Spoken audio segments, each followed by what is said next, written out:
après ce sujet de Cécile Sixou. Seul, sous l'œil des caméras, visiblement Gérard Collomb n'a pas été prévenu. Édouard Philippe est en retard. 20 minutes, très longues pour le ministre de l'Intérieur sortant. Ce soutien de la première heure au président de la République exprime ses regrets dans un discours fleuve et salue son propre bilan, mais n'a pas un mot pour Emmanuel Macron.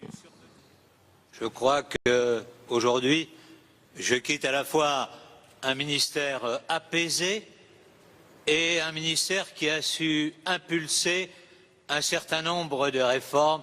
Édouard Philippe, figé à côté de lui, se tourne les pouces et ne décroche ni un sourire, ni un regard à Gérard Collomb. L'ambiance est glaciale. Son discours est plus expéditif. Le Premier ministre assure le service minimum tout en mettant un peu d'élégance pour masquer la crise politique suscitée par ce départ. Vous avez dit, Monsieur le ministre, que vous aviez aimé travailler au ministère de l'Intérieur. Eh bien, je vous dis, Monsieur le ministre, que j'ai pour ma part aimé travailler avec vous. Au moment de se saluer, pas d'émotion non plus entre les deux hommes. La poignée de main est polaire, mais elle met fin au feuilleton de la démission de Gérard Collomb. Et avec nous pour ce match des idées ce soir, Arnaud Benedetti, bonsoir. Bonsoir. Professeur associé en histoire de la communication à la Sorbonne, auteur du coup de com' permanent. Et Florian Silnicki, bonsoir, fondateur de l'agence de communication de crise, la Frenchcom. Je voudrais que vous analysiez tout de suite cette image incroyable qu'on a vue ce matin, place Beauvau. Gérard Collomb qui attend, seul sur le perron de son ex-ministère, qui attend, et qui n'avait pas dû être informé suffisamment sur le timing. Il regarde sa montre, montrant des signes d'impatience. Arnaud Benedetti, qu'est-ce que vous inspire cette image? Est-ce qu'il y a une forme d'humiliation?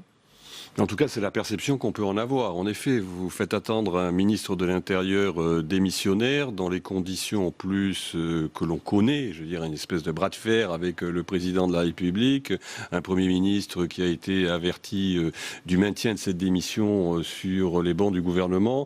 Donc, vous le faites patienter, vous le faites lambiner sur le perron de Beauvau. En tout cas, c'est le sentiment qu'on peut avoir, en effet, qu'il est quelque part humilié. Mais la réalité est peut-être autre aussi. On peut pas totalement exclure le fait que le Premier ministre avait du retard aussi, mais l'interprétation qui est faite de ces images, en tout cas, inévitablement, elle donne ce sentiment. Et ça s'accompagne, alors je vais vous interroger aussi, on va regarder d'autres images, cérémonie brève, peu chaleureuse, voire glaciale, Édouard Philippe au visage fermé, mâchoire serrée, Gérard Collomb qui tente la complicité avec cette phrase qu'il a prononcée: « Je suis comme vous, monsieur le Premier ministre, un Girondin, quelqu'un qui vient d'une ville qu'on aime toujours ». On a l'impression que Gérard Collomb essaie même de se trouver des excuses, qu'il tend la main pour avoir un petit geste amical et ça ne vient pas. Il n'a cessé d'ailleurs, Gérard Collomb, en sa communication non verbale, d'attirer l'attention de ce Premier ministre totalement rigide, figé. Ça vous a frappé aussi? Bien sûr, c'est absolument hallucinant d'assister à une scène où il n'y a plus rien d'humanité. Vous avez un homme qui décide de démontrer, manifestement par sa communication non verbale, qu'il est totalement étanche à tout ce que pourra dire l'homme qui est à côté de lui et qui a été l'un des ministres les plus importants dans l'ordre protocolaire de son gouvernement.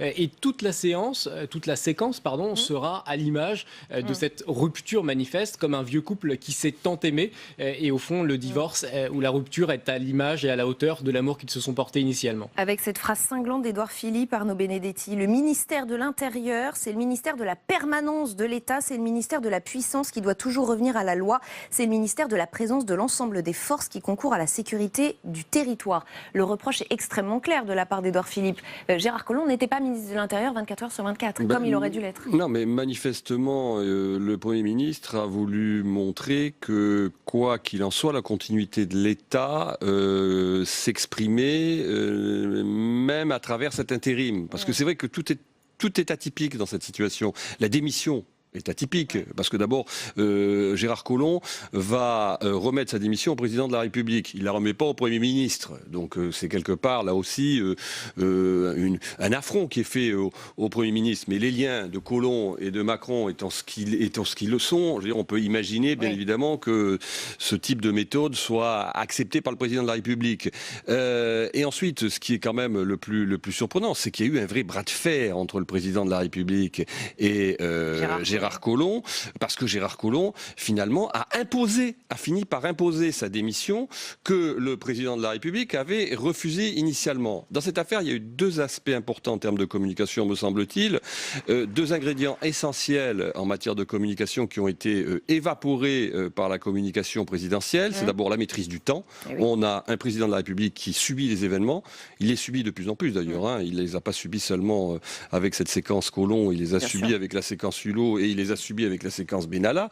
Donc on a quelqu'un qui ne maîtrise plus les horloges et surtout il y a l'autorité et la face. C'est-à-dire que en maintenant sa proposition de démission, il fait perdre aussi la face au président de la République. Donc en effet, on peut comprendre aussi que le Premier ministre ait eu cette attitude un peu agressive, dirons-nous, en tout cas brutale vis-à-vis du ministre de l'Intérieur, mais en tout cas sur le plan des images, ce sont des images qui sont terribles, qui montrent que la Macronie est fissurée, et surtout le plus grave, c'est que c'est un marcheur historique qui s'en va, de la première heure, qui a soutenu dès la première heure et qui a joué un rôle essentiel dans la construction politique d'Emmanuel Macron, et je pense que il exprime une certaine forme de déception du macronisme. Je crois qu'il y a aujourd'hui des déçus du macronisme, comme il y a eu les déçus du mitterrandisme à une époque, il y a des déçus du macronisme. Et pourquoi sommes-nous interpellés par de telles images ? Eh bien parce qu'elles marquent une rupture flagrante avec les images que l'on a vues il y a seulement 1 an et demi et qu'on va revoir.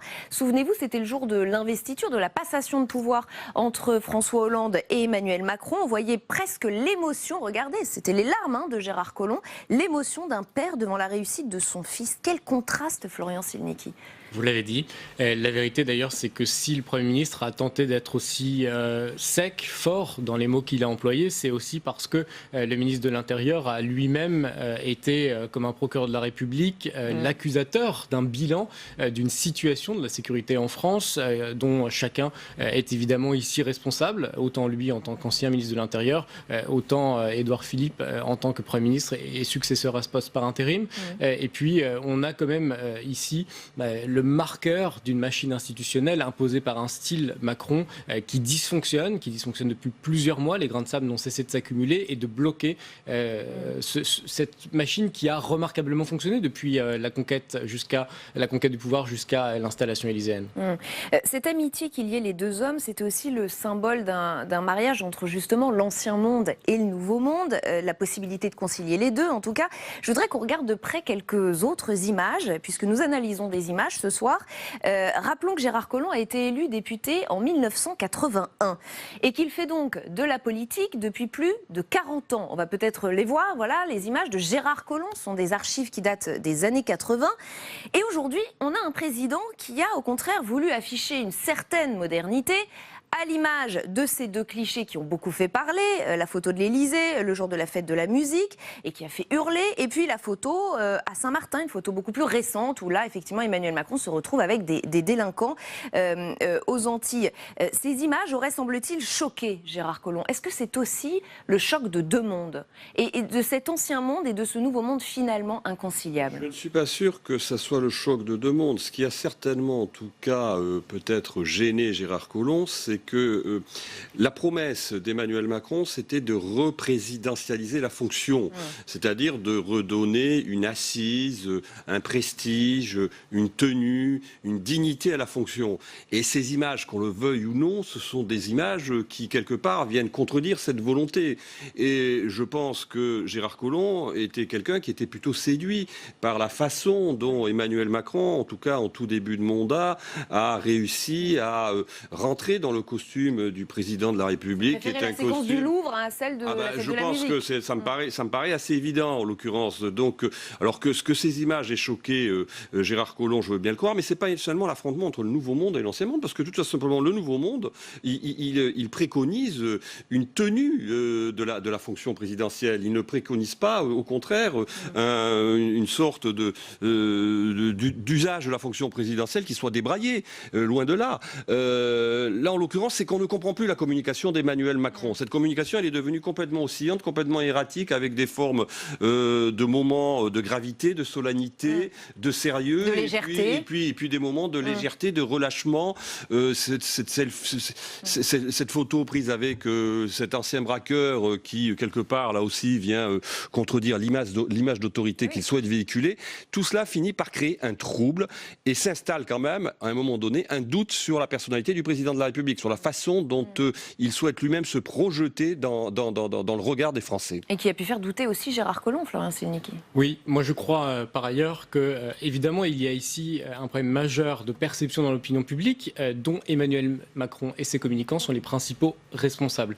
Parce qu'il y a une dissonance évidente entre ce qu'ils tentent de nous vendre, c'est-à-dire la resacralisation de la fonction présidentielle, qui a fonctionné auprès de l'opinion publique, notamment contre les erreurs commises successivement par Nicolas Sarkozy puis François Hollande. Avec une parole rare aussi. Exactement. Ouais. Et puis on a ensuite des séquences qui visent à faire du Obama en beaucoup moins bien. On cherche à faire du décontracté, à vendre l'homme qui se cache derrière la fonction présidentielle. Et ça, c'est exactement ce que les Français avaient rejeté dans les 2 mandats précédents. Et on a ici cette dissonance qui s'ajoute à des couacs successifs. Et ici, on est allé très loin dans l'inédit, parce qu'on se retrouve quand même avec un ministre de l'Intérieur qui convoque en duel le président de la République, qui est contraint d'accepter sa démission, alors même que c'est exactement ce qu'il ne voulait pas. Alors, il faut dire aussi que Gérard Collomb a fait quelques bévues ces derniers mois, pour ne pas dire quelques bourdes. Il y a eu le benchmarking des migrants, ici même, au Sénat, je vous le rappelle. Sur BFM, il avait accusé les manifestants d'être passifs face aux casseurs, et ça avait fait hurler, là aussi. Et puis, il y a eu la goutte d'eau, Benalla. Écoutez. Personnellement, je ne le connaissais pas. Je croyais même que c'était quelqu'un qui faisait plutôt partie des services de police. Je ne l'avais jamais rencontré, je l'avais rencontré, mais j'ignorais sa qualité de conseiller du président de la République. Arnaud Benedetti, c'est là le début de la fin. Oui, c'est le début de la fin, sauf qu'encore une fois, il ne faut jamais oublier que dans cette affaire, le président de la République ne voulait pas forcément se séparer du ministre de l'Intérieur. Il a refusé sa démission. Les relations se tendent vraisemblablement à partir de l'affaire Benalla, où on a eu le sentiment que le ministre de l'Intérieur devait porter le chapeau pour une affaire finalement qui lui échappait. Et c'est vrai que Gérard Collomb, lors des auditions au Sénat, a donné le sentiment de quelqu'un qui ne voulait pas assumer une responsabilité qu'il considérait ne pas être la sienne. Et ça, il l'a dit avec une forme de fermeté parfois un peu naïve dans le ton, mais qui était assez réelle. Donc il s'est défendu, indéniablement. Alors peut-être maladroitement, certes, mais en même temps, il l'a fait en donnant le sentiment, en tout cas donnant le visage de quelqu'un qui n'était pas maître d'une situation qui n'était pas la sienne. Mais Florian Silnicki, je parlais du benchmarking, je parlais des casseurs du 1er mai, mais il y a eu aussi, on a manqué d'humilité, il y a eu aussi cette phrase. Il en a, j'ai envie de dire, il a presque tendu le bâton parfois, Gérard Collomb. Oui, mais il est aussi celui qui est, à mon avis, le meilleur sociologue de la société française. C'est le premier à avoir compris ce qui se passait dans l'opinion publique, et son appel, c'était un appel au sursaut. Ça nécessitait une réaction. Or, il a bien vu que ça a suscité des réactions qui étaient crispées, très négatives à son encontre. Bref, tout l'inverse de ce qu'il fallait faire, c'est-à-dire que c'était un thermomètre qu'il fallait lire et pas le casser. Or, on a ignoré ou brutalisé ce ministre de l'Intérieur qui s'estimait déjà sali injustement par l'affaire Benalla, et on voit bien aujourd'hui que c'est ce qui a amené à cette rupture. Et le jour où il dit ce qu'il vient de dire, là, ce qu'on vient d'entendre, qu'il ne connaissait pas Benalla, pour vous c'est le début de la fin, c'est à partir de ce moment-là? C'est évidemment le moment critique de leur relation. Par ailleurs, je crois en revanche que ici, Collomb, il a un atout, c'est-à-dire qu'il va finir par marquer des points dans l'opinion, parce qu'il a une échéance qui est prioritaire pour lui, c'est Lyon, et il s'adresse ici aux Lyonnais avant tout, notamment à travers les éléments de sécurité. Il prépare déjà sa campagne municipale. Il est aussi intéressant d'écouter les éléments de langage de l'exécutif dans cette affaire. C'est un peu circulé, il n'y a rien à voir. Écoutez Gérald Darmanin ce matin et Benjamin Griveaux à la sortie du Conseil des ministres tout à l'heure. Dans l'histoire de la République, il y a eu plusieurs moments où les premiers ministres ont fait des intérims dans des sujets extrêmement compliqués, notamment des sujets régaliens. Et il appartient au président de la République et au Premier ministre, ça a été dit par le président de la République, de compléter le gouvernement. Rien de ce qui se passe depuis 48 heures ne s'apparente à une crise politique. Bon, Arnaud Benedetti, on a bien compris qu'on essayait de minimiser côté gouvernement. Oui, enfin, sauf qu'il n'y a jamais eu d'intérim, à ma connaissance, d'un Premier ministre sur le ministre de l'Intérieur. Pas dans la Ve République. Ni dans la 5e, ni dans la 4e. Le seul intérim qui a été fait par un chef de gouvernement pour le ministère de l'Intérieur, ça nous ramène à Vichy, c'est-à-dire à l'amiral Darlan et à Pierre Laval, qui ont été ministres de l'Intérieur en même temps qu'ils étaient chefs du gouvernement. Donc c'est un point d'histoire, que je rappelle, mais c'est assez exceptionnel. Donc en l'occurrence, non, mais les éléments de langage, si vous voulez, ils sont assez clairs. C'est dire, il n'y a pas de crise politique. Il n'y a pas de crise politique, vraisemblablement. Il n'y a pas de crise institutionnelle. Les institutions sont solides. Le gouvernement n'est pas, de ce point de vue-là, mis en danger. Je dirais, il reste solide. Ils peuvent dire merci aux institutions de la Ve République de ce point de vue-là. Mais la vérité, c'est qu'il y a une crise à l'intérieur de la Macronie. C'est-à-dire que l'appareil Macron, aujourd'hui, l'avion Macron, traverse une très forte zone de turbulence. Parce que quand même, encore une fois, c'est un historique qui vient de quitter la Macronie, et il vient de quitter la Macronie en lanceur d'alerte, c'est-à-dire qu'il a clairement mis le doigt là où ça fait mal, sur la forme et sur le fond. Sur la forme, il a dénoncé de manière assez explicite l'hubris du comportement d'un certain nombre de membres de la Macronie et peut-être même du président de la République. Et sur le fond, il faut écouter ce qu'il a dit ce matin quand même concernant l'état des banlieues, sur la manière aujourd'hui dont des affrontements communautaires existaient dans les territoires perdus de la République. Il a employé l'expression les territoires perdus de la République. Il a quelque part tiré un constat extrêmement sévère de la situation. Alors c'est vrai que c'est un peu surprenant parce qu'il était ministre de l'Intérieur et qu'il porte sa part de responsabilité, mais il dit aussi quelque part que finalement le gouvernement pour l'instant n'a pas réussi à renverser la vapeur dans ce domaine-là. Florian Silnicki, qu'est-ce que vous pensez de cet axe de communication choisi par le gouvernement pour finalement minimiser, dédramatiser la situation qui fait, il faut bien le dire, la une de l'actualité depuis 48 heures? Alors c'est confortable quand vous traversez une crise de minimiser, parce qu'au fond ça vous rassure vous-même. La vérité c'est que vous ne réussirez à convaincre personne, à part vous-même, que la crise que vous avez à traverser, au fond elle n'est pas grave. Mais c'est susceptible de n'avoir strictement aucun impact sur l'opinion publique, si ce n'est continuer à voir les sondages dévisser, parce que cela renforce dans l'opinion publique le sentiment de défiance, de déconnexion et peut-être même d'ailleurs de soupçon, notamment dans l'affaire Benalla. La même stratégie avait été utilisée, on a minimalisé, ça a créé dans l'opinion le sentiment qu'on avait quelque chose à cacher.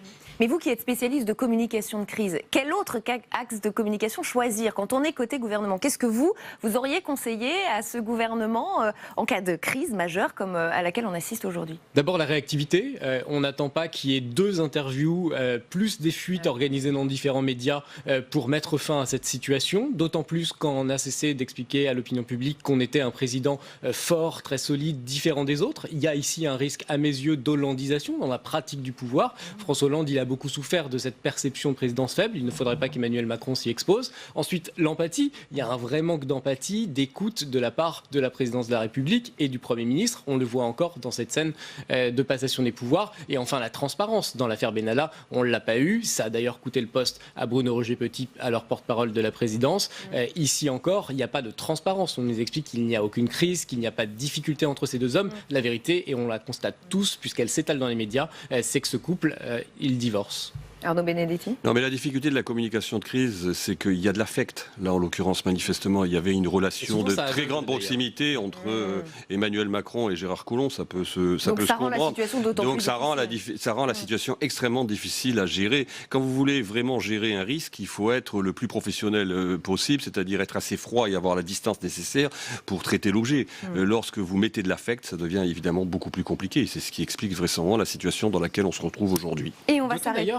Peut-être juste un point, la relation des 2 hommes est assez marrante parce que les 2 considèrent avoir fait l'autre. Gérard Collomb, il considère qu'il a fait Emmanuel Macron par son réseau d'élus, la seniorité qu'il apportait. Et puis Emmanuel Macron, il considère qu'il a fait connaître et qu'il a tout donné à Gérard Collomb. Parce qu'il lui a donné une dimension nationale. Exactement. Absolument, ce qu'il souhaitait ardemment, paraît-il. Merci à tous les deux, en tout cas, d'avoir participé à ce match des idées. Place au grand débat dont on va plus loin. #OVPL pour réagir sur Twitter, n'oubliez pas. On va prolonger la discussion sur ce départ fracassant de Gérard Collomb.